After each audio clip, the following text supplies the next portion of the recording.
राधाचं लग्न मोठ्या थाटामाटात झालं होतं. सगळ्यांना वाटलं ती खूप सुखात राहील. पण लग्नानंतर काही दिवसातच तिच्या आयुष्याचं खरं रूप समोर आलं. तिचा नवरा सुरुवातीला गोड बोलायचा, पण हळूहळू त्याचा स्वभाव बदलू लागला. तो छोट्या छोट्या गोष्टींवरून रागवायचा तिच्यावर, ओरडायचा, तिला कमी लेखायचा आणि एक दिवस त्याने पहिल्यांदा तिच्यावर हात उगारला. त्या दिवसापासून राधाचं आयुष्य पूर्णपणे बदललं. ती रोज भीतीत जगू लागली. प्रत्येक सकाळ तिच्यासाठी नवीन भीती घेऊन यायची. ती घरात सगळं व्यवस्थित करायची, त्याला खुश ठेवण्याचा प्रयत्न करायची, पण तरीही काही ना काही कारण काढून तो तिच्यावर राग काढायचा. कधी जेवणात मीठ जास्त झालं म्हणून, तर कधी कपडे नीट धुतले नाहीत म्हणून. तो तिला मारहाण करायचा, शिव्या द्यायचा आणि तिला सांगायचा की तू काहीच कामाची नाहीस. राधा आतून तुटत चालली होती, पण तिने कधीही कोणाला सांगितलं नाही. कारण तिला वाटायचं की लग्न म्हणजे सहन करायचं असतं. एक दिवस तिच्या आईचा फोन आला आणि आईने विचारलं, सगळं ठीक आहे ना? तेव्हा राधाच्या डोळ्यात पाणी आलं, पण तिने स्वतःला सावरलं आणि खोटं हसत म्हणाली, हो, सगळं ठीक आहे. कारण तिला भीती वाटत होती की जर तिने सत्य सांगितलं तर तिचं घरचं आयुष्य अजून बिघडेल. दिवस जात होते आणि अत्याचार वाढत होते. तिचा नवरा दारू पिऊन यायचा आणि तिला कारण नसताना मारायचा. एक रात्री तर त्याने इतकी मारहाण केली की ती बेशुद्ध पडली. सकाळी शेजाऱ्यांनी पाहिलं आणि तिला हॉस्पिटलमध्ये नेलं. तेव्हा डॉक्टरांनी विचारलं, काय झालं? पण राधा शांत होती. तिच्या मनात भीती आणि लाज दोन्ही होत्या. पण त्या दिवशी तिच्या आयुष्यात एक वळण आलं. हॉस्पिटलमध्ये एका महिला पोलिसाने तिला विचारलं आणि तिच्या डोळ्यातलं दुःख ओळखलं. त्या पोलिसाने तिला धीर दिला, सांगितलं की हे सहन करणं तुझी चूक नाही आहे. तू मजबूत आहेस आणि तुला न्याय मिळायलाच हवा. त्या शब्दांनी राधाच्या मनात ध्येय निर्माण झालं. तिने पहिल्यांदा स्वतःसाठी आवाज उठवायचं ठरवलं. तिने पोलिसात तक्रार केली आणि तिच्या नवऱ्याला अटक झाली. सुरुवातीला तिला खूप भीती वाटली. समाज काय म्हणेल, लोक काय बोलतील. पण हळूहळू तिला जाणवलं की तिने घेतलेला निर्णय योग्य होता. तिने स्वतःचं आयुष्य नव्याने सुरू केलं, काम शोधलं, स्वतः उभी राहिली आणि आज ती इतर महिलांना सांगते की अत्याचार सहन करणं ही मजबुरी नाही, तर आवाज उठवणं हीच खरी ताकद आहे. राधाने तक्रार केल्यानंतर तिचं आयुष्य अजूनही सोपं नव्हतं, कारण समाजाच्या नजरा बदलायला वेळ लागतो. तिच्या नातेवाईकांनीही सुरुवातीला तिलाच दोष दिला.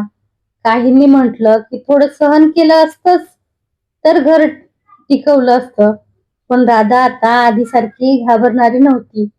तिने ठरवलं होतं की कितीही कठीण असलं तरी ती मागे वळून पाहणार नाही. ती एका छोट्या ऑफिसमध्ये काम करू लागली. सुरुवातीला पगार कमी होता, पण तिच्यासाठी तो आत्मसन्मानाचा पहिला पाऊल होता. दिवस रात्र मेहनत करून तिने स्वतःला सिद्ध केलं आणि हळूहळू तिचं आयुष्य स्थिर होऊ लागलं. दरम्यान तिचा नवरा जामिनावर बाहेर आला आणि पुन्हा तिला धमकावायचा प्रयत्न करू लागला. फोन करून त्रास देऊ लागला. पण यावेळी राधा शांत बसली नाही.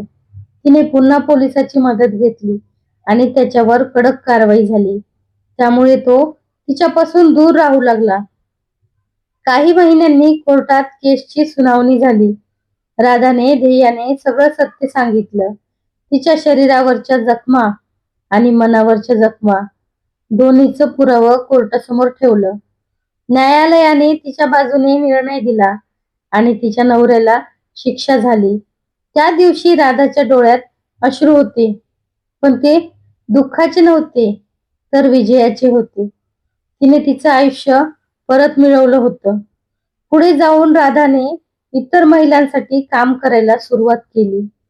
ती एका संस्थेशी जोडली गेली, जिथे ती अत्याचार सहन करणाऱ्या महिलांना मदत करू लागली. त्यांना कायदेशीर सल्ला देऊ लागली, त्यांना धीर देऊ लागली आणि सांगू लागली की गप्प बसणं हा उपाय नाही. आज राधा एक मजबूत आणि आत्मविश्वासू स्त्री म्हणून उभी आहे.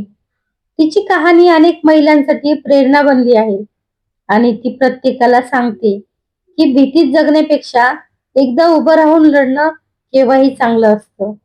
राधाच्या आयुष्यात आता हळूहळू शांतता आणि स्थैर्य येऊ लागलं होतं. पण तिच्या मनातले जखमाचे ठसे अजून पूर्णपणे भरले नव्हते. तरीही ती खचली नाही.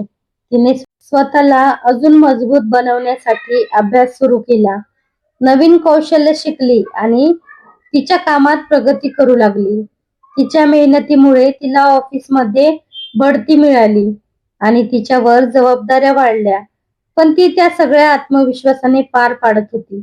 दरम्यान ती ज्या संस्थेत काम करत होती, तिथे अनेक महिलांच्या कथा तिने ऐकल्या. काही तिच्यासारख्याच होत्या, तर काही त्याहूनही भयानक होत्या. तेव्हा राधाला जाणवलं की तिचा संघर्ष फक्त तिच्यासाठी नव्हता, तर अशा अनेक महिलांसाठी आहे ज्या अजूनही भीतीत जगत आहेत. तिने ठरवलं की ती त्यांच्यासाठी आवाज बनेल. तिने गावोगावी जाऊन महिलांना जागरूक करायला सुरुवात केली. त्यांना त्यांच्या हक्काबद्दल सांगितलं आणि अत्याचार सहन न करण्याचं धाडस दिलं.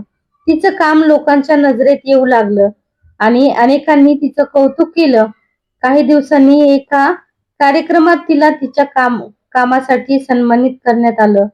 त्या मंचावर उभी राहून राधाच्या डोळ्यासमोर तिचा भूतकाळ झळकला. पण आता ती त्या आठवणींना घाबरत नव्हती, तर त्यातूनच तिने ताकद घेतली होती.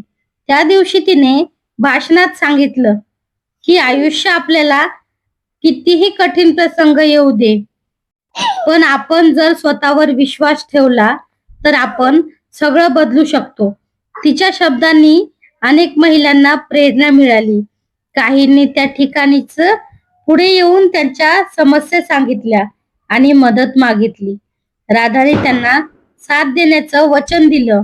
काळ पुढे सरकत गेला आणि एक दिवस राधाला जाणवलं की ती आता पूर्णपणे बदलली आहे. जी राधा कधी भीतीत जगायची, ती आता इतरांना ध्येय देणारी बनली आहे. तिच्या चेहऱ्यावर आत्मविश्वास आणि मनात समाधान होतं आणि ती मनोमन म्हणाली की जरी भूतकाळाने मला तोडलं, तरी त्याच भूतकाळाने मला उभं राहायला शिकवलं आणि आज ती माझ्या आयुष्याची खरी मालक आहे. तर कशी वाटली कथा नक्की कमेंट करून सांगा. भेटूया परत पुढच्या